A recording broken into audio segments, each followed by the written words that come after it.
তারপরে রাসূল সাল্লাল্লাহু আলাইহি ওয়াসাল্লাম বললেন, এমন এক ফিতনা দেখা দিবে যেই ফিতনা আরবের প্রত্যেক ঘরে প্রবেশ করবে। আরবের একটি ঘরও বাকি থাকবে না, খালি থাকবে না, যেই ঘরে এই ফিতনা প্রবেশ করবে না। কিছু আলেম ওলামা ব্যাখ্যা করেছেন এই ফিতনা মোবাইলের ফিতনা, কেউ ব্যাখ্যা করেছেন এই ফিতনা যুদ্ধ বিগ্রহ মারামারি গণ্ডগোল সেই ফিতনা, তথা এমন গৃহযুদ্ধ এবং এমন গণ্ডগোল এমন মারামারি দেখা দিবে যেই মারামারি যেই যুদ্ধে আরবের প্রত্যেক ঘর যুক্ত হয়ে যাবে। আরবের একটি ঘরও মুক্ত থাকবে না, পৃথিবীর সব ঘর নয়, আরবের প্রত্যেক ঘর যুক্ত হয়ে যাবে। তারপর রাসূল সাল্লাল্লাহু আলাইহি ওয়াসাল্লাম বললেন, সুম্মা হুদনাতুন বাইনাকুম ওয়া বাইনার রোম, তারপর একটা চুক্তি হবে, ঐতিহাসিক চুক্তি তোমাদের মধ্যে আর রোমানদের মধ্যে। এই চুক্তির প্রেক্ষাপটে রোমান খ্রিস্টান এবং মুসলমানেরা এক তৃতীয় পক্ষের বিরুদ্ধে যুদ্ধ করবে। সেই তৃতীয় পক্ষের বিরুদ্ধে যুদ্ধে মুসলমান এবং খ্রিস্টানেরা বিজয়ী হবে।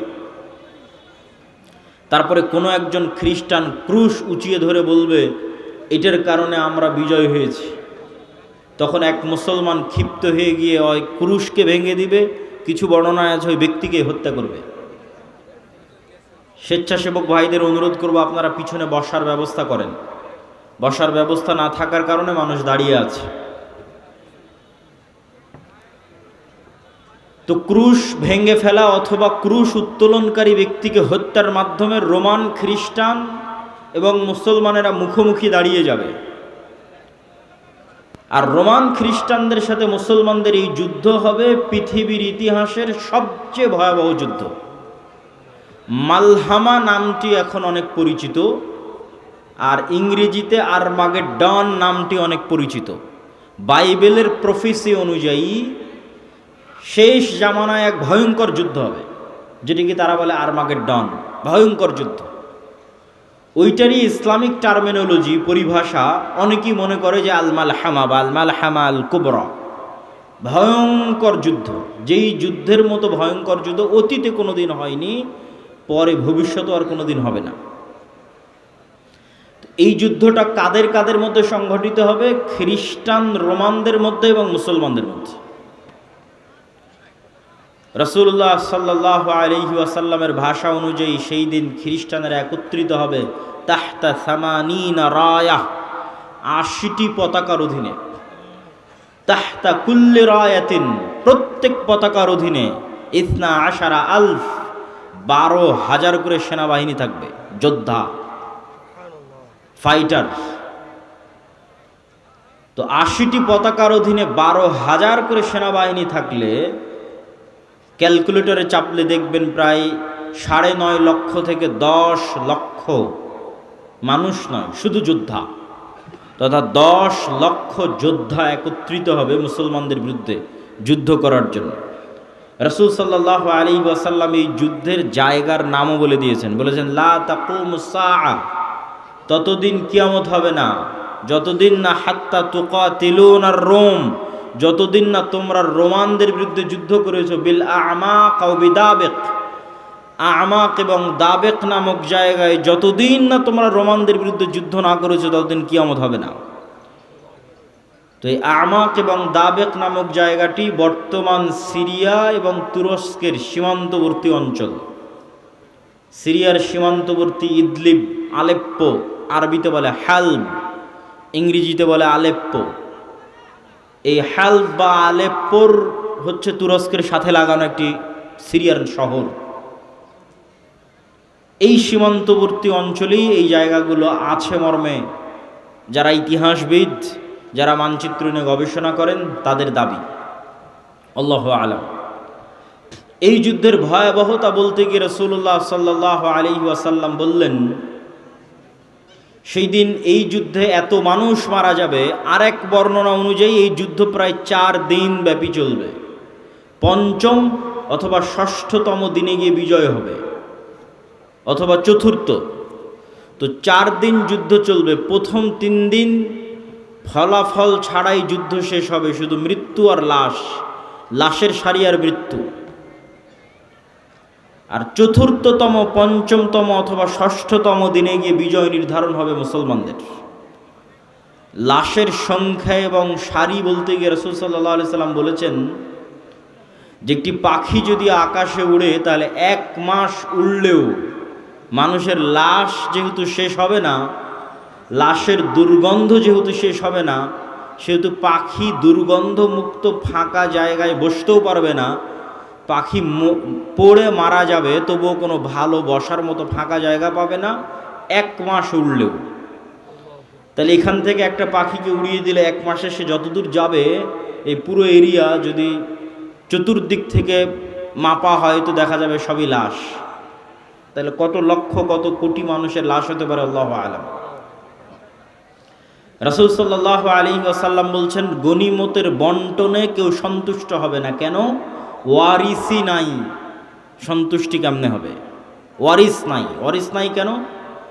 এক বংশে যদি 100 জন সদস্য থাকে তো 99 জনই মারা যাবে, একজন বেঁচে থাকবে, তাহলে তো কোনো ওয়ারিস নাই। যেহেতু কোনো ওয়ারিস নাই, সেহেতু কোনো আনন্দ নাই। তো গনিমতের মাল বন্টনে আনন্দ হবে না, কেননা ওয়ারিস বিহীন হবে সবাই। পুরো বংশের সব মারা যাবে, একজন বেঁচে থাকবে। রাসূলুল্লাহ সাল্লাল্লাহু আলাইহি ওয়াসাল্লাম এই মালহামা বা এই ভয়ঙ্কর যুদ্ধ, এটির বর্ণনা দিতে গিয়ে বলেন, মুসলমানেরা সেই দিন 3 ভাগে বিভক্ত হবে। সুলুসুন ইয়াহজিমু, 3 ভাগের 1 ভাগ যুদ্ধের মাঠ থেকে পালিয়ে যাবে। লা ইয়াতুবুল্লাহু আলাইহিম আবাদান, আল্লাহ সুবহানাহু ওয়া তাআলা এদের তওবা কোনোদিন কবুল করবেন না। ইসলামে কবিরা গুনাহের যে লিস্ট আছে, তালিকা আছে, এই কবিরা গুনাহের তালিকায় শিরক সবচেয়ে বড়। তারপরে বিভিন্ন হাদিসে আছে পিতামাতার অবাধ্যতা, বিভিন্ন হাদিসে আছে নিরপরাধ মানুষকে হত্যা, বিভিন্ন হাদিসে আছে প্রতিবেশীর স্ত্রীর সাথে জেনা। এই যে কবিরা গুনাহ, সবচেয়ে বড় কবিরা গুনাহের যে তালিকা, এই সবচেয়ে বড় কবিরা গুনাহের যদি সর্বোচ্চ 10টা তালিকা করা হয়, তার একটা জিহাদের মাঠ থেকে পলায়ন করা। কিন্তু কবিরা গুনাহ যত বড়ই হোক, তওবা আছে, শিরকেও তওবা আছে, যতক্ষণ শ্বাস আছে। সব অধিকাংশ সাহাবী তো মুশরিক থেকে ইসলাম গ্রহণ করেছে, শিরক করে তারপরে যে ইসলাম গ্রহণ করেছে। এখনও যারা ইসলাম গ্রহণ করেছে সব তো শিরক থেকে ইসলাম গ্রহণ করেছে। তাহলে শিরকের তওবা নাই মানে মৃত্যুর পরে কিয়ামতের মাঠে আল্লাহ চাইলে স্বেচ্ছায় এমন অনেক গুনাহ বান্দার মাফ করে দিতে পারে যেটার তওবাই ও করেনি। বুঝাতে না পারলে এটা আমার ব্যর্থতা। এমন অনেক গুনাহ আমরা করেছি যেটার তওবা আমরা করিনি, ইস্তেগফার করিনি, ক্ষমা চাইনি, তাও আল্লাহ ওই গুনাহ তার দয়ায় মাফ করে দিতে পারেন কিয়ামতের মাঠে। কিন্তু ওই যে দয়ায় মাফ করে দিবেন কিয়ামতের মাঠে আল্লাহ, ওই লিস্টে শিরক থাকবে না। এটা হলো শিরকের গুনাহ আল্লাহ ক্ষমা করবেন না।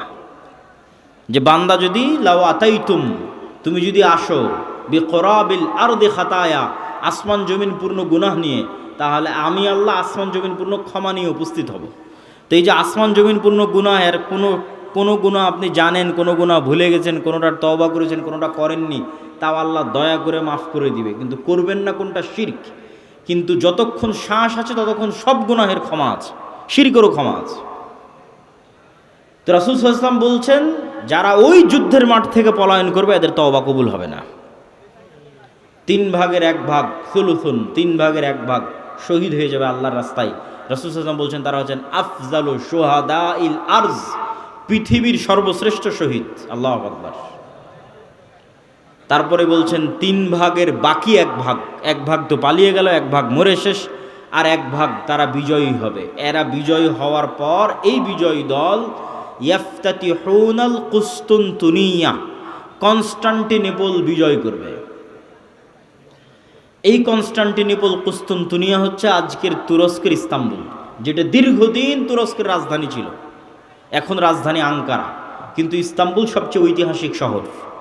সুলতান মুহাম্মদ আল ফাতেহ ইস্তাম্বুলকে বিজয় করেছিলেন। কিন্তু হাদিসের ভাষায় বোঝা যাচ্ছে কিয়ামতের পূর্ব মুহূর্তে, দাজ্জাল প্রকাশের পূর্ব মুহূর্তে পুনরায় মুসলমানেরা তুরস্ক বিজয় করবে, তথা মুসলমানদের বর্তমান যে তুরস্ক মুসলমানদের হাতে আছে, এটি মুসলমানদের হাতে নাও থাকতে পারে, না হলে কনটেক্সট মিলানো কঠিন যে কিয়ামতের পূর্ব মুহূর্তে মুসলমানেরা তুরস্ক কিভাবে বিজয় করবে। এই ঘটনারই ধারাবাহিকতায় আর এক হাদিসে, আমি কিন্তু এক হাদিস বলতেছি না, বিভিন্ন হাদিস থেকে যুক্ত করতেছি।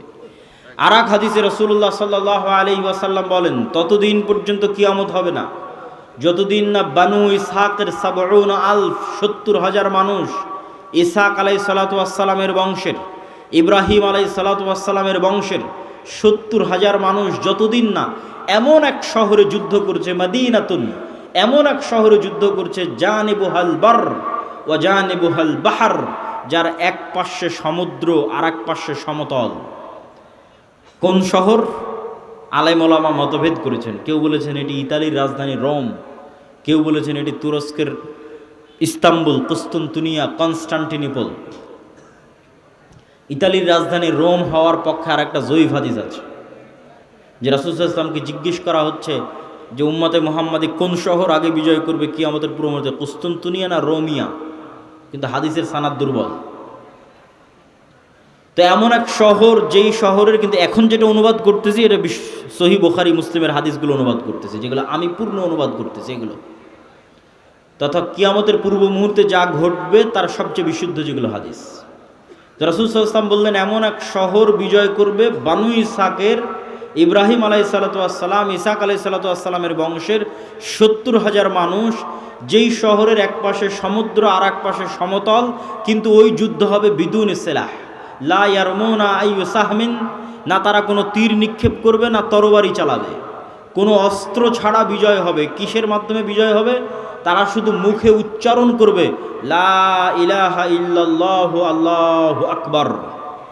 এই এক তাকবীর ধ্বনিতে শহরের এক দেওয়াল পড়ে যাবে, দ্বিতীয় তাকবীর ধ্বনিতে শহরের দ্বিতীয় দেওয়াল পড়ে যাবে, তৃতীয় তাকবীর ধ্বনিতে শহরের তৃতীয় দেওয়াল পড়ে যাবে। মুসলমানেরা বিনা বাধায়, বিনা রক্তপাতে এবং বিনা অস্ত্র প্রয়োগে ওই শহরে প্রবেশ করবে। তো যদি এটি কুস্তুনতুনিয়া হয় তাহলে এই যে আগের ঘটনার ধারাবাহিকতায়, আগে যে ভয়ঙ্কর মালহামা হলো, এই যে লক্ষ লক্ষ কোটি কোটি মানুষ মারা গেল, তারপরে মুসলমানেরা বিজয় হলো, খ্রিস্টানরা পরাজয় হলো, এই সেনাবাহিনী এবার যখন সিরিয়া এবং তুরস্কের সীমান্তবর্তী অঞ্চল থেকে বিজয় অভিযান নিয়ে রওনা দিবে ইস্তাম্বুল, কুস্তুনতুনিয়া বরাবর, তখন ইস্তাম্বুলে প্রবেশ করতে তাদের আর আলাদা কোনো অস্ত্র প্রয়োগ করতে হবে না। তাকবীর ধ্বনিতে ওই নগরীর দেওয়াল পড়ে যাবে এবং তারা বিনা অস্ত্র প্রয়োগে শহর বিজয় করবে।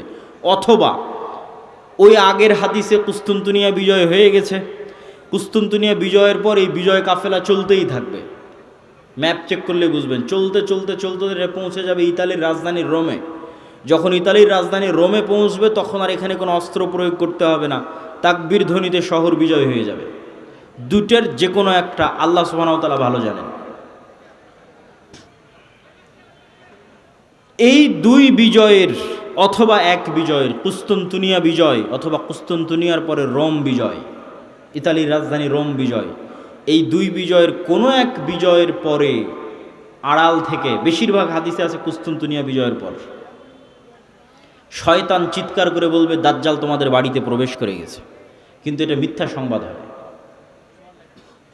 কিন্তু তখন তৎকালীন এই মুজাহিদ বাহিনী যারা যুদ্ধ করতেছে তাদের যিনি নেতা থাকবেন তিনি 10 জন অশ্বারোহীকে রওনা করিয়ে দিবেন দাজ্জাল সত্যি সত্যি বের হয়েছে কিনা এটা অনুসন্ধান করার জন্য।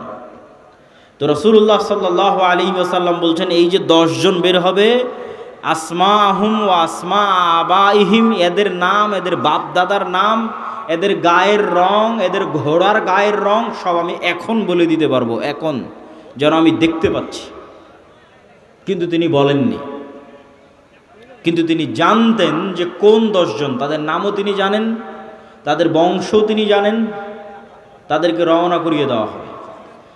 এই ঘটনার সাথে আরেকটা ঘটনা যুক্ত আছে যেটা না বললেই নয়। যেই দিন এই মালহামা হবে, এটা ছুটে গেছে বলতে, সেই দিন ওই হাদিসে রাসূল সাল্লাল্লাহু আলাইহি ওয়াসাল্লাম বলছেন ইয়াখরুজু মিনাল মাদিনা খিয়ারু আহলিল আরজ, মদিনা থেকে যুদ্ধ করার জন্য সিরিয়াতে এসে রোমানদের বিরুদ্ধে যুদ্ধ করবে, এই জন্য মদিনা থেকে তৎকালীন বিশ্বের খিয়ারু আহলিল আরজ, সবচেয়ে আল্লাহওয়ালা তাকওয়াবান পরহেজগার একদল মানুষ বের হবে। আল্লাহু আকবার। তৎকালীন বিশ্বের সবচেয়ে তাকওয়াবান আল্লাহওয়ালা পরহেজগার মানুষেরা তখন মদিনায় থাকে। তাদের একটা জামাত এই যুদ্ধে অংশগ্রহণ করার জন্য মদিনা থেকে রওনা দেয়। তখন এই রোমান খ্রিস্টান এম্পায়ারের সেনাবাহিনীরা বলবে, মদিনার মানুষ তোমাদের এখানে কাজ কি? খাল্লু বাইনানা ওয়া বাইনাল্লাযিনা সাবাউ মিন্না, আমাদের যুদ্ধ এই সিরিয়ার মানুষদের সাথে, তোমরা আমাদের রাস্তা ক্লিয়ার করে দাও, তোমাদের এই যুদ্ধে বাধা দেওয়ার কি দরকার? অথবা আমাদের মধ্যে থেকে আগের যুদ্ধের ধারাবাহিকতায়, মানে এর আগেও আরও অনেক যুদ্ধ হয়ে থাকতে পারে, ধারাবাহিকতায় আমাদের মধ্যে যারা তোমাদের কাছে বন্দী হয়ে আছে, বন্দী হওয়ার পর তারা তোমাদের দিন গ্রহণ করে নিয়েছে, ওদের সাথে আমাদের যুদ্ধ, তোমরা কেন ওদেরকে বাঁচাতে আসতেছো? এরকম একটা কনটেক্সট হাদিসের মধ্যে আছে। তখন মদিনার মানুষেরা উত্তরে বলবে, আমরা আমাদের ভাইদেরকে একাই ছেড়ে দিতে পারি না, অতএব এই যুদ্ধে আমরা অংশগ্রহণ করবই করব। এখানে ভাইদেরকে বলতে দুটোই উদ্দেশ্য হতে পারে, সিরিয়ার মুসলমানদেরকে অথবা রোমানদের মধ্যে যারা বন্দী হয়েছিল খ্রিস্টান, পরে মুসলমান হয়ে গেছে, ওদেরকে এরা চাচ্ছে নিয়ে নিতে, যে আমরা তো আমাদের লোকজনকেই চাচ্ছি, তোমাদের কি সমস্যা? ওদেরকে বাঁচাতে এরা বলবে, না আমাদের মুসলিম ভাইদেরকে আমরা একাই ছেড়ে দিতে পারি না, তখনই যুদ্ধ হবে। তো এবার এই যে 10 জন অশ্বারোহী রওনা দিল দাজ্জালের অনুসন্ধানে, দাজ্জালকে খুঁজতে, তখনও দাজ্জাল বের হয়নি। তো কিন্তু মুজাহিদ বাহিনী হতবিহব্বল, তটস্থ, হতভম্ব হয়ে যাবে।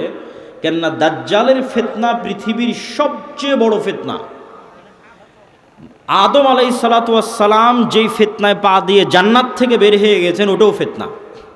আল্লাহ বললেন, এই গাছের নিকটে আসিও না, এই গাছের ফল খেও না। খেয়ে নিলেন, তো ফল খেতে নিষেধ করাটা ফিতনা। খেয়ে নিলেন, ফিতনায় পড়ে গেলেন, ফিতনা থেকে বাঁচতে পারলেন না। কাবিল হাবিলকে হত্যা করলো, এটাও ফিতনা। নূহ আলাইহিসসালাতু ওয়াসসালামের কওম আগের যুগের সৎ কর্মশীল পরহেজগার বান্দাদের মূর্তি বানিয়ে পূজা করতে লাগলো, ওটাও ফিতনা। লূত আলাইহিসসালাতু ওয়াসসালামের কওম জেনায় লিপ্ত হয়ে গেল, এটাও ফিতনা। কিন্তু এগুলো একটাও ফিতনা দাজ্জালের ফিতনার মতো বড় নয়, এটা বুঝতে হবে। দাজ্জালের ফিতনা আকবারু ফিতান আলা ওয়াজহিল আরজ। আদম আলাইহিস সালাম যেই ফিতনায় পা দিয়েছেন ওইটার চাইতে, কাবিল যে ফিতনায় পা দিয়েছিল ওইটার চাইতে, নূহ আলাইহিস সালামের কওম যে ফিতনায় পা দিয়েছিল ওইটার চাইতে, আদ সামুদ কওমে লূত তারা যেই ফিতনায় পা দিয়েছিল ওইটার চাইতে সবচেয়ে বড় ফিতনা দাজ্জালের ফিতনা।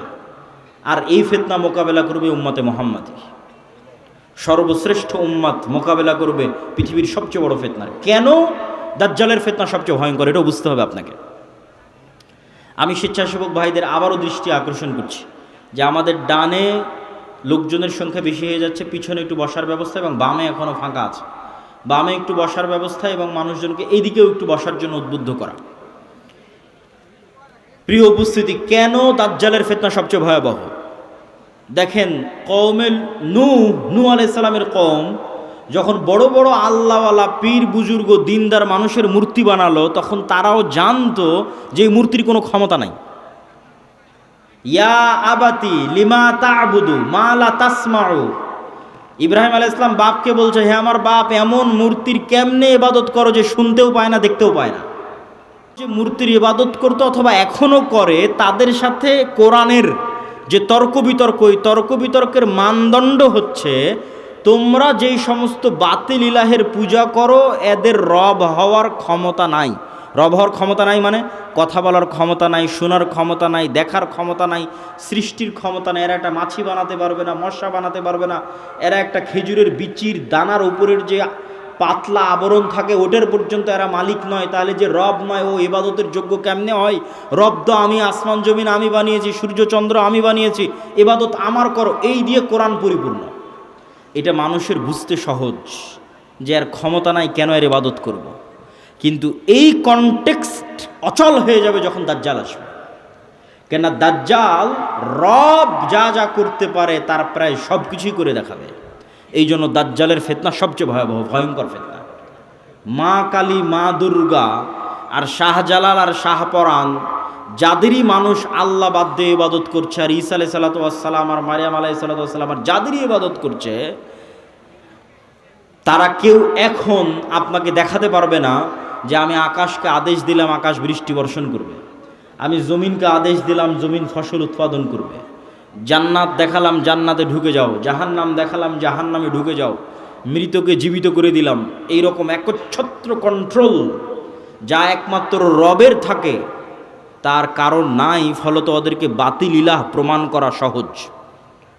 কিন্তু যখন একজন সত্যি সত্যি এগুলো আপনাকে করে দেখাবে তখন আপনি ঈমান ধরে রাখতে পারবেন না, অনেকগুলো কারণে। এক নাম্বার কারণ, যারা ধরেন আগে থেকেই শক্তিশালী কোনো কিছু দেখলেই আরে বাবা এ তো অনেক বড় অলিয়া উলিয়া কবিরাজ, অনেক কিছু করতে পারে, দেখলেই যাদের অন্তরে ভয় ঢুকে যায়, মনে হয় না এর কাছে মনে হয় কোনো ক্ষমতা আছে, এরা তো এমনি দাজ্জালের পূজা করবে। যারা যুগ যুগ মূর্তির পূজা করেছে, মাজারের পূজা করেছে, এদের বাধা হবে না। ওরা দাজ্জালের ক্ষমতা পাওয়ার দেখে মনে করবে অনেক বড় উলিয়া আল্লাহ চলে এসেছে, অনেক বড় কারামতে আউলিয়া চলে এসেছে, অতএব এখন আর ইবাদত করো, এখন আর পূজা করলে সমস্যা নেই। তো একদল তো এমনি পথভ্রষ্ট হয়ে যাবে। আরেক দল মানুষ থাকে যারা মোটামুটি আল্লাহর উপর ঈমান রাখে, কিন্তু ইস্তেকামা, ঈমানের উপর ইস্তেকামার জন্য সবর লাগে। সবর করার ক্ষমতা এবং সাহস এদের নাই। এদের দেখবেন এখন দুনিয়াবি ক্ষমতা যাদের কাছে, ওদের ওখানে গিয়ে সিজদা দিচ্ছে। আজ থেকে 6-7 মাস আগে 16 বছর যাদের কাছে ক্ষমতা ছিল ওদের কাছে গিয়ে সিজদা দিয়েছে। ক্ষমতার বাইরে এরা চিন্তা করতে পারে না। ক্ষমতা যেখানে, এদের কেবলা এবং মারকাজ সেখানে। এবং আপনি যদি নিজের জায়গায় দাঁড়িয়ে চিন্তা করেন, আজকে তেলের যে সংকট, আমি দাজ্জালের ফিতনার ভয়াবহতা বোঝানোর জন্য আপনাকে বলতেছি, তেলের যে সংকট, মাঝে মধ্যে আমার মনে হয় আল্লাহ আমাদের ফিতনা থেকে হেফাজত করুক, যে এখন যদি কেউ এসে বলে আব্দুল্লাহ তোমার গাড়িতে তো তেলের দরকার, তো এইটা করলে তোমাকে তেল দেওয়া হবে, ধরো তুমি আর 500 টাকা বেশি দিলে তেল দিয়ে দেবো, বা তুমি এই অপরাধটা করলে তোমাকে তেল দিয়ে দেবো। তো কত মানুষ হল ঠিক আছে ভাই সমস্যা নেই, আমার গাড়িতে তেল দেন আমি করে দিচ্ছি। যেমন কোনো একটা দেশকে যদি বলা হয় যে সব তেলের কন্ট্রোল আমার হাতে, এটা করো তেল পাবা, নাহলে কিন্তু আবাদও বন্ধ হয়ে যাবে। আমরা মনে করি তেল মানে দিয়ে শুধু গাড়ি চলে, পেট্রোকেমিক্যাল থেকে সকল সার উৎপাদন হয়, সব কোনো সারই আর তৈরি হবে না। তো সার না হলে আপনি চাষ করবেন কি দিয়ে? স্যালো মেশিন স্টার্ট না দিলে পানি তুলবেন কোথায় থেকে? তো তেল মানে শুধু গাড়ি নয়, সবই, এখনকার আধুনিক সভ্যতার সবই তেল। তা আমি তেল দিব না আপনাকে, তা আপনিও বুঝতে পারছেন যে আপনি সবই করে ফেলবেন তেল নেওয়ার জন্য। তো কোরআন এবং হাদিসে তো এর চেয়ে বড়টা বলা আছে, তেলের কথা বলা নাই। সরাসরি আকাশের বৃষ্টির কথা বলা আছে, জমিনের ফসলের কথা বলা আছে ডাইরেক্ট, যে দাজ্জাল ইরাক এবং শাম এই দুই দেশের মধ্যের সীমানা দিয়ে যেতে থাকবে। কোনো এক নগরীর মানুষের কাছে এসে বলবে এই তোমরা আমার উপর ঈমান আনছো, তারা বলবে জি জাহাপনা, জি প্রভু আপনার উপর ঈমান আনলাম। ওদের জন্য দাজ্জাল টাকা পয়সা ধন দৌলত রুজি রুটির এত বড় ব্যবস্থা উন্মোচন করে দিবে যে মৌমাছির ঝাঁক যেভাবে মধুর পিছনে ছুটে, ধন সম্পদ টাকা পয়সা ওই শহরের মানুষের পিছনে ওইভাবে ছুটবে। এবার অতিক্রম হতে হতে আর এক শহরে আসবে, সেই শহরের মানুষকে বলবে আমার উপর ঈমান আনয়ন করছো, তারা বলবে না আমরা রব্বুল আলামিনের উপর ঈমান রাখি। দাজ্জাল বলবে আকাশ এখানে বৃষ্টি বর্ষণ বন্ধ করে দাও, জমিন এখানে ফসল উৎপাদন বন্ধ করে দাও, খাবার দাবার বন্ধ, টাকা পয়সা বন্ধ, সকল কিছু বন্ধ, মোবাইল বন্ধ, ইন্টারনেট বন্ধ। আজকের যুগে যদি কল্পনা করেন, এখনই আপনি ঈমান ধরে রাখতে পারবেন না, যখন ঘটবে তখনকার কথা তো বহু পরে। তো শাম অঞ্চলের মানুষেরা না খেতে পেয়ে ধনুক চাবিয়ে খাবে, তীর চাবিয়ে খাবে। তীর তো খাওয়ার জিনিস নয়, ধনুক তো খাওয়ার জিনিস নয়, কিন্তু গাছের পাতাও যেহেতু উৎপন্ন হবে না তো কি খাবে? গাছের পাতাও তো উৎপন্ন হবে না। তো এ হলো দাজ্জালের ফিতনা, পৃথিবীর সবচেয়ে ভয়ঙ্কর এবং ভয়াবহ ফিতনা। দাজ্জালের ফিতনা সম্পর্কে বলতে গিয়ে দুইটা হাদিস না বললেই নয়। একটা হাদিসে রাসূলুল্লাহ সাল্লাল্লাহু আলাইহি ওয়াসাল্লাম বলছেন যে দাজ্জাল পৃথিবীতে 40 দিন সফর করবে। 40 দিনের প্রথম দিন হবে 1 বছর, দ্বিতীয় দিন হবে 1 মাস, তৃতীয় দিন হবে 1 সপ্তাহ। আর দাজ্জালের গতি হবে কাগাইসিন ইস্তাদবারাত হুররিহ, এমন মেঘমালা যেই মেঘমালাকে ঝড়ো বাতাস উড়িয়ে নিয়ে যাচ্ছে। এই যে কয়দিন পরে কালবৈশাখী ঝড় হবে, আকাশে তাকিয়ে দেখবেন ঝড়ের সময় মেঘ কত দ্রুত চলে। তো ঝড়ের বাতাসে যে মেঘ খুব দ্রুত চলে, এরকম দ্রুত গতি হবে দাজ্জালের। তো আল্লাহর নবী মেঘের সাথেও তুলনা দিয়েছেন। এখন যন্ত্র দিয়ে মেঘের মতো আকাশে উড়বে না দাজ্জাল নিজেই আকাশে উড়বে, আল্লাহু আলাম, আল্লাহ সুবহানাহু ওয়া তাআলা ভালো জানেন। কিন্তু দাজ্জালের আগমনে পৃথিবীতে এত ব্যাপক বৈপ্লবিক পরিবর্তন হবে যে পৃথিবীর দিন 1 বছরের সমান হয়ে যাবে। এটা হঠাৎ করে আল্লাহর আদেশে কোনো কারণ ছাড়াই আল্লাহ বলবেন দিন এখন তুমি 1 বছরের সমান হও, এরকম নয়। আল্লাহ লাতিফ, প্রত্যেকটা জিনিস ঘটনা পরম্পরায় হয়, মানুষ দেখবে এটা স্বাভাবিক। তথা এই ভূমণ্ডল, নভমণ্ডল, সৌরজগতে এমন বৈপ্লবিক কোনো পরিবর্তন হবে, অথবা এই পৃথিবীতে এমন বৈপ্লবিক কোনো পরিবর্তন হবে, অথবা সূর্য এবং চন্দ্রের বর্তমান ঘূর্ণায়মান প্রক্রিয়ায় এমন বড় বৈপ্লবিক পরিবর্তন হবে যেটা স্বাভাবিক হতে সময় লাগবে। একদিন হবে 1 বছর, তারপরের একদিন হবে 1 মাস, তারপরের একদিন হবে 1 সপ্তাহ, তারপরে স্বাভাবিক। ওইটার আগে কিছু একটা ঘটবে। দাজ্জালের আগমনই ওই রকম ভয়ঙ্কর এবং ব্যতিক্রম হবে। আল্লাহু আলাম সেটা কি হবে। দাজ্জালের বিষয়ে আরেকটি হাদিসে রাসূলুল্লাহ সাল্লাল্লাহু আলাইহি ওয়াসাল্লাম, যেটা তামিম আদ-দারির হাদিস,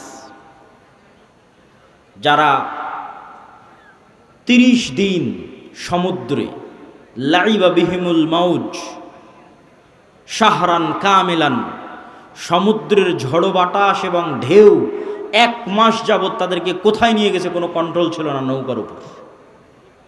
এক দ্বীপে গিয়ে যখন নৌকা ঠেকলো তখন দেখছে একটা প্রাণী, জীবজন্তু, জানোয়ার, গরু ছাগল মহিষ যেমন জীবজন্তু জানোয়ার, এরকম জীবজন্তু জানোয়ার যার মুখ এবং পা সব এত বিশাল লোমে ঢাকা যে কোনটা মুখ আর কোনটা পিছন এটা বোঝা যাচ্ছে না, এই জানোয়ার কথা বলতেছে। তো মানুষ তো কোনোদিন দেখেনি, মানুষ ছাড়া আর পৃথিবীর কোনো জীবজন্তু জানোয়ারকে কথা বলতে। তো আরবের ওই মানুষেরা এই জানোয়ারকে কথা বলতে দেখে মনে করেছে এটা জিন, শয়তান, কিন্তু ও কিন্তু জীবজন্তু জানোয়ার। ও বলছে আনাল জাসসাস, আমি গোয়েন্দা, একটা মানুষ তোমাদের সাথে সাক্ষাতের অপেক্ষা করছে, এদিকে যাও। তো তামিম আদ-দারি বলছে আমরা যখন ওই মানুষের কাছে গেলাম, বিশাল দেহের মানুষ, এত বিশাল দেহের মানুষ আগে কোনোদিন কখনো দেখিনি। তো দাজ্জালের বিশাল দেহের হওয়াটা কি ব্যতিক্রম কিছু? ব্যতিক্রম কিছু নয়। আমরা এখন 5 ফিট 5 ইঞ্চি 6 ফুট হয়ে গেছি, কিন্তু আদি পিতা আদম আলাইহিস সালাম তো আর 5 ফিট ছিলেন না। আদম আলাইহিস সালাম ছিলেন 60 দেরা, 60 হাত, 60 গজ, 40 মিটার, প্রায় 10 তলা 15 তলার সমান উঁচু। তাহলে এখন যদি আদম আলাইহিস সালাম আমার সামনে উপস্থিত হয়, তাহলে আমি তো আশ্চর্য হয়ে যাবো, কারণ এই বিশাল দেহের মানুষ তো আমি কোনোদিন দেখিনি। তাহলে দাজ্জাল বিশাল দেহের হবে, এটা ব্যতিক্রম নয়, কেননা দাজ্জাল তো আদমেরই সন্তান, মিন উলদে আদম, আদমের সন্তান। তো তার হাত, তার হাঁটু এবং তার কাঁধ এমন শক্ত করে বাঁধা আছে। আমরা তাকে জিজ্ঞেস করলাম তুমি কে? সে বলে আমার পরিচয় তোমরা জানবেই, তোমরা বলো তোমরা কারা। তা আমরা আমাদের পুরো ঘটনা বললাম। এবার দাজ্জাল 4টা প্রশ্ন করেছে। নাখাল বাইসান, আইনে জোগার, বহাইরা তাবারিয়া, নাবিয়ুল উম্মিয়িন। বহাইরা তাবারিয়া, sea of Galilee, lake of Tiberias. নাখলে বাইসান, বাইত শিয়ান। আর আইনে জোগার, স্প্রিং অফ জোয়ার। আর নাবিয়ুল উম্মিয়িন, পড়ালেখা জানে না, লিখতে জানে না, পড়তে জানে না, এমন নবী। আমাদের নবী মুহাম্মদ সাল্লাল্লাহু আলাইহি ওয়াসাল্লাম লিখতেও জানতেন না, পড়তেও জানতেন না। উনি দেখে যে পড়বেন এটা জানতেন না, কোরআন মুখস্থ করেছিলেন। প্রিয় উপস্থিতি, তো দাজ্জাল তাদেরকে এই যে 4টে জিজ্ঞেস করলো, 4টে জিজ্ঞাসার প্রথম 3টে জিজ্ঞাসার সাথে পানি কানেক্টেড আছে, পানি এবং চাষ কানেক্টেড আছে। সি অফ গ্যালিলি, পানির উৎস, বহাইরা তাবারিয়া, ইসরায়েলের সীমানার মধ্যে। এখন এটা ইসরায়েলের সীমানার মধ্যে।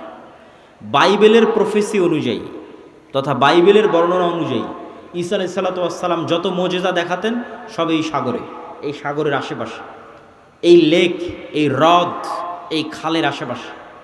তো দাজ্জাল বলছে একদিন এখানে পানি থাকবে না। এখন পানি দাজ্জাল আসার আগেই শেষ হবে সেটা ঠিক না, আসলে না, দাজ্জাল আসার শেষ হবে না। কেন আর এক হাদিসে বলতেছে ইয়াজুজ মাজুজ যখন বের হবে তখন ওরা বহাইরা তাবারিয়ার পানি খেয়ে শেষ করে দিবে। খেয়ে শেষ করে দিয়ে অন্যদিকে আগাবে পানি শেষ করার জন্য। তাহলে পানি যদি দাজ্জাল আসার আগেই শেষ হয়, তাহলে ইয়াজুজ মাজুজ আবার কোথায় পানি পাবে? এটাও তো একটা প্রশ্ন। কিন্তু দাজ্জাল বলছে এখানে একদিন পানি থাকবে না। তার মানে কি ইয়াজুজ মাজুজ এসে শেষ করবে ওইটার ভবিষ্যৎবাণী, না দাজ্জাল আসার আগেই শেষ হবে? মানে অনেকেই দেখি এখন খুঁজে যে বহেরা তাবারেতে পানি শেষ হচ্ছে কিনা, সেটার জন্য বলতেছে যে পানি যে দাজ্জাল আসার আগেই শেষ হবে এটা মনে করাটা একদম 100% ঠিক এটা বলা যাবে না। কেন আর এক হাদিসে কি বলা হচ্ছে, ইয়াজুজ মাজুজ এসে বহেরা তাবারের পানি খেয়ে নেবে। তো বলে এখানে একদিন পানি থাকবে না। 2 নম্বর কি, নাখাল বাইসান, বাইসানের খেজুর বাগান, এটাও ইসরায়েলের একটা বড় শহর, বাইত শিয়ান। বলে এখানে কি মানুষ খেজুর চাষ করে? তো বলে করে। তো বলে এখানে একদিন পানিও থাকবে না, খেজুর চাষের ব্যবস্থাও থাকবে না। তার বলে আইনে জোগার, স্প্রিং অফ জোয়ার, এটার বর্ণনাও বাইবেলে আছে। আগের যেমন বহাইরা তাবারিয়ার বর্ণনাও বাইবেলে আছে, এই আইনে জোগার, স্প্রিং অফ জোয়ার, এটার বর্ণনাও বাইবেলে আছে। কি হিসেবে আছে? লূত আলাইহিস সালাতু ওয়াস সালাম যেখানে ছিলেন ওই শহরটা যখন আল্লাহ ধ্বংস করে দিলেন, যে লূত আলাইহিস সালাতু ওয়াস সালামকে যেখানে তিনি আশ্রয় দিলেন সেখানে তার জন্য পানির ব্যবস্থা, অথবা যে জায়গায় তিনি আশ্রয় নিয়েছিলেন সেই জায়গা হচ্ছে স্প্রিং অফ জোয়ার। এই জন্য ওই বহাইরা তাবারিয়ার স্প্রিং অফ জোয়ার, আইনে জোগার, এই দুটেই খ্রিস্টানরা ব্যাপক হারে দেখতে যায়, ভিজিট করতে যায়। তো এখান থেকে আমাদের জানার বিষয় কি, এই হাদিস থেকে জানার বিষয় হচ্ছে দাজ্জাল প্রশ্ন করেছে একটা নির্দিষ্ট জায়গায়, যার প্রত্যেকটা এরিয়া 30-40 কিলোমিটারের মধ্যে। এই বহাইরা তাবারিয়া বলেন, আইনে জোগার বলেন, নাখাল বাইসান বলেন, এই বগুড়া জেলার মধ্যেই, মানে একটা সেম এরিয়ার মধ্যেই। তথা কিয়ামতের পূর্ব মুহূর্তের ফিতনার বর্ণনাগুলো নিশ্চিতভাবে কিয়ামতের পূর্ব মুহূর্তে যা যা হবে এগুলো মক্কা মদিনার বাইরে, মক্কা মদিনায় হবে না। মক্কা মদিনা ফিতনা মুক্ত থাকবে। কোথায় হবে তাহলে? সিরিয়াতে, শাম। শাম মানে আগে ফিলিস্তিনি বোঝানো হতো, শাম মানে আগে মসজিদে আকসায় বোঝানো হতো।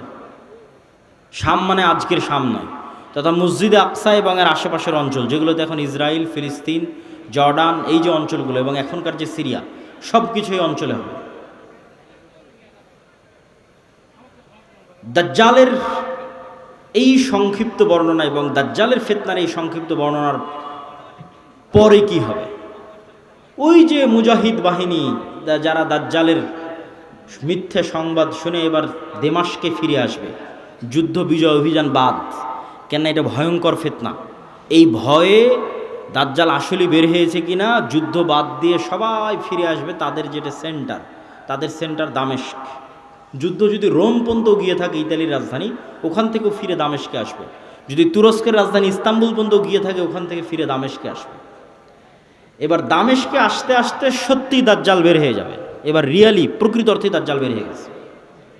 এবং দাজ্জাল বের হওয়া মাত্রই সকল ক্ষমতা দাজ্জালের কাছে চলে যাবে। এটার বিবরণ আরেকটু পরে দিব, এখানে এটা শেষ করে নিই। তো দাজ্জাল বের হয়ে যাবে। এই দামেস্কের মসজিদে ফজরের সালাতে যখন জামাত হবে, তখন এবার ঈসা আলাইহিস সালাতু ওয়াস সালাম অবতীর্ণ হবেন।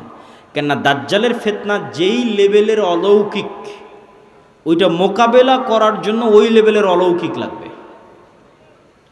তথা দাজ্জালের এই ফিতনা মোকাবেলা ওই মুজাহিদরাও করতে পারবে না যারা ইস্তাম্বুল বিজয় করেছে, রোম বিজয় করেছে। এবং কিছু কিছু হাদিসের বর্ণনা অনুযায়ী তারা ভারতও বিজয় করতে পারে। মানুষের মাথায় একটা চিত্র আগে থেকে ঢুকে আছে যে দাজ্জাল যখন বের হবে পৃথিবীতে, তখন পুরো পৃথিবী দাজ্জালের কন্ট্রোলে থাকবে। এটা ভুল কথা। দাজ্জাল যখন বের হবে তখন পুরো পৃথিবী মুসলমানদের কন্ট্রোলে থাকবে। মানে মুসলমানরা বিজয় করে শেষ করে দিবে, সব বিজয় করে ফেলবে। মসজিদে আকসা বিজয়, ইস্তাম্বুল বিজয়, খ্রিস্টানরা তো পরাজিতই হয়ে যাবে, ইতালির রাজধানী রোম বিজয়, ভারত বিজয়, পুরো পৃথিবীতে মুসলমানদের জয় জয়কার থাকবে। হাদিস থেকে আমি যতটুকু চিন্তা ভাবনা করে দেখেছি, এটাই বেশি খাপ খায়, এটাই বেশি মিলে, যে দাজ্জাল বের হওয়ার পূর্বে, ইমাম মাহদি আসার আগেই, অথবা ইমাম মাহদির সাথী, অথবা ইমাম মাহদির সহ, যেটাই বলেন, দাজ্জাল এবং ঈসা ইসলাম আসার পূর্বে পৃথিবী মুসলমানদের, মসজিদে আকসা মুসলমানদের, তুরস্ক মুসলমানদের, ইতালি, পুরো ইউরোপ মুসলমানদের, ভারত মুসলমানদের, সবই মুসলমানদের। মুসলমানদের বিজয় যখন সর্বোচ্চ স্তরে, এবং দাজ্জালের কোনো ষড়যন্ত্র যখন ওর কাজে দিচ্ছে না, দাজ্জালের পক্ষ হয়ে পৃথিবীতে কাজ করবে এরকম কোনো বড় শক্তি আর পৃথিবীতে নাই, এবার নিজেই দাজ্জাল বের হয়ে আসবে। কেননা যারা দাজ্জালের পক্ষ নিয়ে কাজ করতে এরা সব বিপদে পড়ে গেছে, কেননা বিজয় মুসলমানদের হয়ে গেছে। তো ইহুদিরাও এক মাসিহের অপেক্ষা করতেছে, বিপদ থেকে, বিপদে পড়লে বিপদ থেকে বাঁচায় যে সে মাসিহ দাজ্জাল। খ্রিস্টানেরাও ঈসা মাসিহ, বিপদে পড়লে বিপদ থেকে বাঁচায় যে সেই মাসিহ ঈসা আলাইহিস সালাম বিপদ থেকে বাঁচাবে। খ্রিস্টানেরাও বিশ্বাস করে ঈসা আলাইহিস সালাম আবার আসবে, কিন্তু তারা এটা জানে না যে ঈসা আলাইহিস সালাম মারা যায়নি, জীবিত আছে। আমরা জানি ঈসা আলাইহিস সালাম মারা যাননি, জীবিত আছে। আর তারা মনে করে মরে গেছে, কিন্তু পুনর্জন্ম হয়ে পুনরায় ঈসা আলাইহিস সালাম পৃথিবীতে আসবে, তাদেরকে বাঁচানোর জন্য, খ্রিস্টানদের বাঁচানোর জন্য। তাহলে সারা পৃথিবীর সবাই শেষ জামানার একজন বিশাল মাসিহের অপেক্ষায়। এবং আধুনিক এখনকার বিশ্বের যতগুলো নিউজ চ্যানেল রিপোর্ট, সবগুলোতেই বর্তমান যে যুদ্ধ চলতেছে এই যুদ্ধ নিয়েও এই আলোচনাগুলো আমাদের দেশে নয়, এই অঞ্চলে নয়, ইউরোপ এবং আমেরিকায় আলোচিত হচ্ছে। যারা বিশ্ব শাসন করে তাদের কাছে, তাদের ভাষায় দাজ্জাল হচ্ছে অ্যান্টি ক্রাইস্ট ইংরেজিতে, আর মালহামা হচ্ছে আরমাগেড্ডন, আর জেসাস ঈসা আলাইহিস সালাম উনি আসবেন। অ্যান্টি ক্রাইস্ট না আসলে জেসাস আসবে না। অ্যান্টি ক্রাইস্ট মানে দাজ্জাল। আর অ্যান্টি ক্রাইস্ট ততক্ষণ আসবে না যতক্ষণ না ইহুদিরা জেরুজালেমে একত্রিত হচ্ছে, এটা তাদের বিশ্বাস। ইভাঞ্জেলিক্যাল খ্রিস্টিয়ান যারা ইঞ্জিল কেন্দ্রিক খ্রিস্টান, তাদের বিশ্বাস। তো ফলত তাদেরও ঈসা আলাইহিস সালামকে নিয়ে আসতে হবে, ইহুদিদেরও একজন মাসিহ লাগবে। ফলত সবাই সেইটারকে সামনে নিয়ে কাজ করতেছে, যে ওইটা যত দ্রুত ঘটানো যাবে তত দ্রুত মনে করতেছে আমাদের বিজয়। কিন্তু সবার কামনা অনুযায়ী তো কাজ হবে না, সবার চাওয়া অনুযায়ী কাজ হবে না, কেননা সবাই ভুল বুঝবে, ভ্রান্তিতে পা দিবে। কি কি ভ্রান্তিতে পা দিবে বলি? ইহুদিদের আসল মাসিহ যিনি তিনি তো চলে এসেছেন, কিন্তু তারা তো গ্রহণ করেন। ইহুদিদের প্রকৃত মাসিহ তো ছিল মুহাম্মদ সাল্লাল্লাহু আলাইহি ওয়াসাল্লাম নিজেই। মুহাম্মদ সাল্লাল্লাহু আলাইহি ওয়াসাল্লামের অপেক্ষায় তারা মদিনায় গিয়ে বসে থাকতো, অনেক আগে গিয়ে বসেছিল, ইমান তো আনেনি। তো এরা তো মাসিহকে চিনতে পারেনি, ঈসা আলাইহিস সালাম তো মাসিহ চিনতে পারেনি, ইমান আনেনি, ঈসা আলাইহিস সালামকে হত্যা করার চেষ্টা করেছে, নিকৃষ্ট। তো এই জন্য এদের সঠিক মাসিহ এরা পাবে না, এরা দাজ্জালকেই মনে করবে আমাদের মাসিহ, কিন্তু দাজ্জাল তো হবে ভ্রান্ত। এই জন্য দাজ্জালের অনুসারী কারা হবে? ইহুদিরা। রাসূল সাল্লাল্লাহু আলাইহি ওয়াসাল্লাম বলছেন, ইয়াতবাউ দাজ্জাল ৭০ আলফা ইহুদ মিন আসবাহান।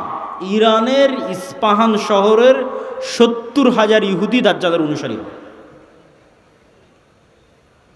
তাহলে ইহুদিরা দাজ্জালকে মাসিহ মনে করে দাজ্জালের অনুসারী হবে, কিন্তু দাজ্জাল তো পরাজিত হবে। কিন্তু প্রথম যখন দাজ্জাল আসবে তখন তো সব ক্ষমতা দাজ্জালের হাতে, ফলত যে কেউ পথভ্রষ্ট হয়ে যাবে। তো এই অংশের সামারিটা করি। এই অংশের সামারি হচ্ছে, দাজ্জাল এবং ঈসা আলাইহিস সালাম আসার পূর্বে মুসলমানেরা পৃথিবী বিজয় করবে এবং ইহুদি এবং খ্রিস্টানরা বিপদে পড়বে। যেহেতু ইহুদি এবং খ্রিস্টানরা বিপদে পড়বে, বিশেষ করে ইহুদিরা, তো এখন ইহুদিদের বাঁচানোর জন্য দাজ্জাল বের হবে। এবং যেহেতু দাজ্জালের পক্ষে কাজ করার মতো আর পৃথিবীতে কেউ অবশিষ্ট নাই, এই জন্য এবার দাজ্জাল নিজেই বের হবে। দাজ্জাল যখন নিজেই বের হবে তখন এক নিমিষে, এক সেকেন্ডে সকল ক্ষমতা দাজ্জালের কাছে চলে যাবে। মুসলমানেরা হতভম্ব, হতবিহ্বল হয়ে যাবে। আকাশও বৃষ্টি বর্ষণ করে না, জমিনও ফসল উৎপাদন করে না, দুর্ভিক্ষই নিয়তি ইমান নিয়ে বাঁচার জন্য। তথা সেই সফল যে বলবে আমি মরতে প্রস্তুত কিন্তু ইমান বিক্রি করতে প্রস্তুত নয়। সেই সফল যার একটা টাকার প্রতি অবৈধ লোভ নাই, অবৈধ একটা টাকার প্রতি ন্যূনতম লোভ নাই। আপনি নিজেই নিজের আত্মা এবং নফসকে চেক করেন যে আপনার একটা টাকার প্রতি যদি, অবৈধ টাকার প্রতি যদি ন্যূনতম লোভ থাকে, আপনি দাজ্জালের ফিতনা থেকে বাঁচতে পারবেন না। পরকালে যার বিশ্বাস সর্বোচ্চ পর্যায়ে, পরকালে যার বিশ্বাস সর্বোচ্চ লেভেলে, ও দাজ্জালের ফিতনা থেকে বাঁচতে পারবে। আসহাবুল উখদুদ ওয়াস সামাই যাতিল বুরুজ ওয়াল ইয়াউমিল মাউউদ ওয়া শাহিদুন ওয়া মাশহুদ কুতিলা আসহাবুল উখদুদ। ওদের বলা হলো হয় ঈমান না হয় সামনে আগুন, ঝাঁপিয়ে পড়ো।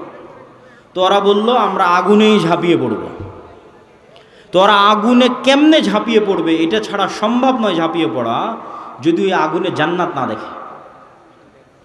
আর নিজের বাড়িতে যে এসি রুম আছে ওখানে জাহান্নামের আগুন জ্বলতেছে। তো ওরা এটা বিশ্বাস করে যে আমি যদি আমার এসি রুমে ফিরে যাই ইমান পরিত্যাগ করে, তাহলে ওই এসিরা বাতাস নয়, এটা জাহান্নামের আগুন। আর যদি সামনের আগুনে ঢুকে যায় তাহলে এটা আগুন নয়, এটা জান্নাত। তো এই সেম ঘটনা তো দাজ্জালের সময় হবে। দাজ্জালের জান্নাতে যে ঢুকবে ও ঢুকে গেল জাহান্নামে, আর দাজ্জালের জাহান্নামে যে ঢুকবে ও ঢুকে গেল জান্নাতে। তাহলে পরকালের উপর ইয়াকিন না থাকলে তো আপনি দাজ্জালের ফিতনা থেকে বাঁচতে পারবেন না। তাহলে এবার দাজ্জালের আবির্ভাবের পর সারা পৃথিবীর সব মুমিন মুসলমান বিপদে, কোনো খাবার নাই, অসহায়, কিচ্ছু নাই। এবার বিপদগ্রস্ত মুমিন মুসলমানদের বাঁচানোর জন্য আসবে ঈসা আলাইহিস সালাম। এই হলো প্রেক্ষাপট। তাহলে শুরুতে বিপদে ইহুদি খ্রিস্টানেরা, বাঁচাতে আসবে দাজ্জাল। সব ক্ষমতা তখন দাজ্জালের কাছে। বিপদে এবার মুসলমানেরা। কোন মুসলমানেরা? যারা সব দেশ বিজয় করে শেষ করে দিয়েছে। তুরস্ক বিজয় করেছে, মসজিদে আকসা, ভারত, তারপরে ইতালি, সব বিজয় শেষ করে দিয়েছে। ওরা এখন চরম বিপদে। এবার ওদেরকে বাঁচানোর জন্য আসবে ঈসা আলাইহিস সালাম।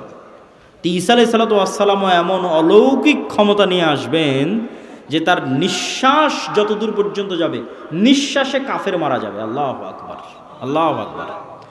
নিঃশ্বাসের স্পর্শে কাফের মারা যাবে, রাসূল সাল্লাল্লাহু আলাইহি ওয়াসাল্লাম বলেছেন। আর ঈসা আলাইহিস সালামের অলৌকিকত্ব এত টপ লেভেলের হবে যে দাজ্জালকে আলাদা করে হত্যা করা লাগবে না। দাজ্জাল যদি শুধু দেখে ঈসা আলাইহিস সালামের দিকে, ইয়াজুবু কামা ইয়াজুবুল মা, পানিতে লবণ দিলে যেভাবে গলে যায় সেভাবে গলে যাবে, ছেড়ে দিলে গলেই মারা যাবে। কিন্তু ঈসা আলাইহিস সালাম ছাড়বেন না, নিজে হাতে হত্যা করবেন। যেখানে হত্যা করবেন ওটাও ইসরায়েলের সীমানার মধ্যে। ইসরায়েলের বর্তমান রাজধানী তেল আবিব থেকে অতি নিকটে বাবে লুদ নামক জায়গায় দাজ্জালকে ঈসা আলাইহিস সালাম হত্যা করবেন।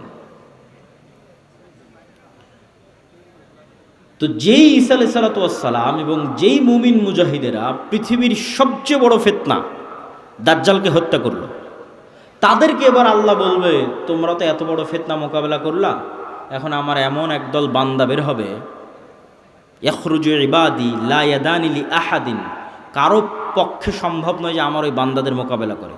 ঈসা আলাইহিস সালাম এত বড় নবী, তিনি পৃথিবীর সবচেয়ে বড় ফিতনা দাজ্জালকে হত্যা করলেন, তাকে আল্লাহ বলছে তুমিও পারবা না। এখন যারা বের হবে, অতএব মুমিন মুজাহিদদের নিয়ে তুমি তুর পাহাড়ে আশ্রয় নাও। তাহলে ঘটনার ক্ষেত্রগুলো দেখেন। তুরস্ক এবং সিরিয়ার সীমান্তবর্তী অঞ্চল, সিরিয়ার রাজধানী দামেস্ক, মসজিদে আকসা, বাবে লুদ যেখানে দাজ্জালকে হত্যা করা হলো, তুর পাহাড়, এই এরিয়াগুলোতে এই ঘটনাগুলো ঘটতেছে। শেষ সময়ের ঘটনা এখানেই ঘটবে, শামে ঘটবে। তো তুর পাহাড়ে আশ্রয় নেওয়ার পর কারা বের হবে? ইয়াজুজ আর মাজুজ। ইয়াজুজ মাজুজের সংখ্যা কত বেশি? একটা সহি হাদিস বলবো আর একটা জয়ীফ হাদিস। সহি হাদিসে রাসূলুল্লাহ সাল্লাল্লাহু আলাইহি ওয়াসাল্লাম বললেন যে আদম আলাইহিস সালামের পিঠ থেকে আল্লাহ মানুষকে বের করলেন, আদমের সকল সন্তানকে বের করে বলা হচ্ছে প্রতি 1000-এ একজন জান্নাতে, 999 জন জাহান্নামে। এই হাদিস রাসূল সাল্লাল্লাহু আলাইহি ওয়াসাল্লাম সাহাবীদের শোনাচ্ছে। তো প্রতি 1000-এ 999 জন জাহান্নামে, এটা শুনে সাহাবীদের মাথা নষ্ট, যে তাহলে তো আমরা সবাই জাহান্নামে। আদম সন্তানের 1000-এর 999 জন যদি জাহান্নামে যায় প্রতি 1000-এ, তাহলে তো আমরা সবাই জাহান্নামে। তখন মুহাম্মদ সাল্লাল্লাহু আলাইহি ওয়াসাল্লাম সাহাবীদের বলতেছে, হতাশ হয়েও না, এই 999 জনের বেশিরভাগই ইয়াজুজ মাজুজ। এই 999 জনের বেশিরভাগই ইয়াজুজ মাজুজ। তো কতজন জাহান্নামে যাবে ইয়াজুজ মাজুজের বাইরে স্বাভাবিক মানুষের মধ্যে থেকে, এটা তো আমরা জানি না।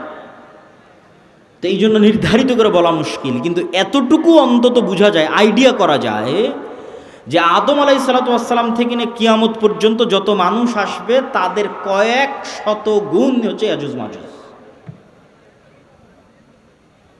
এই হাদিস থেকে অন্তত এতটুকু বোঝা যায় যে আদম থেকে নিয়ে কিয়ামত পর্যন্ত যত মানুষ আমরা হব, এত মানুষের কয়েক শত গুণ হচ্ছে ইয়াজুজ মাজুজ। আর জয়ীফ হাদিসটা কি? জয়ীফ হাদিসটা হচ্ছে যে ইয়াজুজ মাজুজের এক প্রজন্ম তার জীবদ্দশায় 1000 প্রজন্মকে দেখে। বুঝেন, আমরা মানুষ জীবদ্দশায় সর্বোচ্চ 2টা প্রজন্ম দেখি অথবা 3টা প্রজন্ম।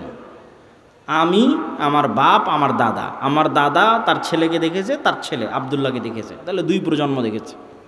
দেখতেই দুনিয়া থেকে শেষ। তো তো ইয়াজুজ মাজুজের এক প্রজন্ম তাদের জীবদ্দশায় 1000 প্রজন্মকে দেখে। তাহলে কিভাবে তাদের জন্ম বৃদ্ধি হার এবং কিভাবে তাদের বৃদ্ধির হার, এটা সব উলদে আদমের সন্তান। তো এরা পৃথিবীতে বের হয়ে সব পানি ফসল আদি যা আছে সব খেয়ে শেষ করবে এবং তাদের এই ভয়ঙ্কর ভয়াবহতায় তুর পাহাড়ে ঈসা আলাইহিস সালাম বিপদে মুমিন মুজাহিদদের নিয়ে, খাবার নাই, ওই সেম কষ্ট, দাজ্জাল থাকতে যে কষ্ট ছিল ওই কষ্ট। এখান থেকে আপনি আর একটা জিনিস শিখেন যে আপনি কত বড় নবী, কত বড় উলিয়া, কত বড় মুজাহিদ, তাও আল্লাহ আপনাকে কিভাবে বিপদ দিয়ে পরীক্ষা করতেছে। কেমন বিপদ? এত বড় নবী, তাও খাবার নাই। যে নবী নিজে হাতে দাজ্জালকে হত্যা করেছে তার খাবার নাই, সে নবী এখন আল্লাহর কাছে কাঁদতেছে যে আল্লাহ এই বিপদ থেকে বাঁচান। তো এই জন্য সবসময় আল্লাহর সামনে নত, আল্লাহর সামনে সাহায্য, এটা ছাড়া কোনো রাস্তা নাই। তো ঈসা আলাইহিস সালামের কান্নাকাটি এবং মুমিন মুজাহিদদের কান্নাকাটিতে আল্লাহ সুবহানাহু ওয়া তাআলা ইয়াজুজ মাজুজের শরীরে এক প্রকার পোকামাকড় এবং অসুখ দিবেন।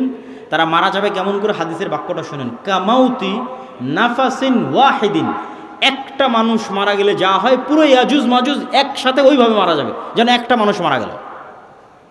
তথা একটা মানুষ মরতে যতটুকু সময় লাগে, পুরো ইয়াজুজ মাজুজ কোটি কোটি হাজার হাজার ওইভাবে একসাথে at a time, at a moment, at a second মারা যাবে। তো এবার ঈসা আলাইহিস সালাম জমিনে ফিরে আসবেন, তো জমিনে পা রাখার জায়গা নাই। এত কোটি কোটি মানুষ যদি মরে পড়ে থাকে কি অবস্থা হবে? লাশের দুর্গন্ধ। এবার ঈসা আলাইহিস সালাম আবার আল্লাহর কাছে কান্নাকাটি করবে, দোয়া করবে। তখন আল্লাহ সুবহানাহু ওয়া তাআলা রাসূল সাল্লাল্লাহু আলাইহি ওয়াসাল্লামের ভাষা অনুযায়ী আনাকি ইবিলিল বুখত গোত্রের উটের কুঁজ যেমন উঁচু হয়, ওই রকম উঁচু কুঁজ বিশিষ্ট একদল পাখিকে পাঠাবেন, যেই পাখি হাজার হাজার কোটি কোটি লাখ লাখ লাশকে নিয়ে যায় এমন জায়গায় ফেলে দিবে যেখানে মানুষ বসবাস করে না। উত্তর মেরু হোক, দক্ষিণ মেরু হোক, সাইবেরিয়া হোক, যেখানে হোক, আল্লাহ ভালো জানেন, যেখানে আল্লাহ বলবেন। তারপরে আসমান বৃষ্টি বর্ষণ করে এই জমিনকে পরিষ্কার করে দিবে। তারপরে ঈসা আলাইহিস সালামের শাসন চলবে হাদিস অনুযায়ী 7 বছর, আর বাইবেলের বর্ণনা অনুযায়ী 1000 বছর।